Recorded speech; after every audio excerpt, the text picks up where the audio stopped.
Hi, I'm CineSport's Noah Coslov here with Jim Donnan, former head coach of the University of Georgia, DawgNation as well, College Football Hall of Famer. Every week we preview the weekend in the SEC, so let's start with Ole Miss and Auburn. How bad has it gotten for Auburn, Coach, and how long do you think it is until they really turn it around?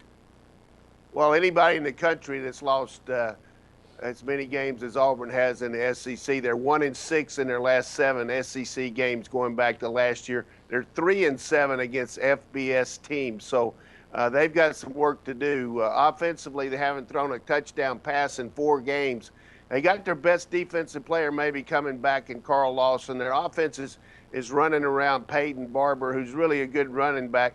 But defensively, all their stats are down from last year, even though they were low last year. They got to find a way to stop this Ole Miss offense, and I think you're going to have a hard time doing it. Yeah, I would agree. So let's talk individual matchups. What's the best individual matchup, Coach, this week in the SEC? Well, I think without question it's going to be Joshua Dobbs, the quarterback for Tennessee, against this Kentucky defense.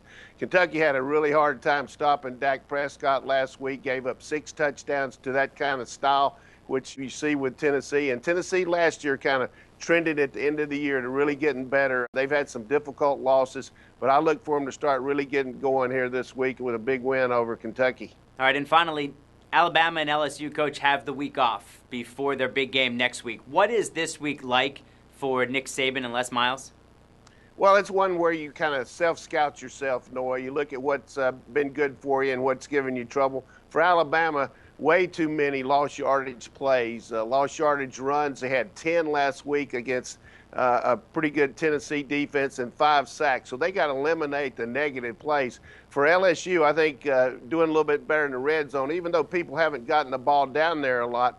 They've been very poor in the red zone. In 17 attempts, people have scored 16 times. So I think they're going to work hard on that. The other thing, they're going to get out and do a little recruiting, extra recruiting, get their coaches on the road. And finally, just get your team healthy. Work real hard at getting your guys back and being ready to go for one of the biggest games of the year on November the 7th. You would know all about it. He's the coach, Jim Donnan. Good talking to you. Enjoy the weekend. Okay, thanks.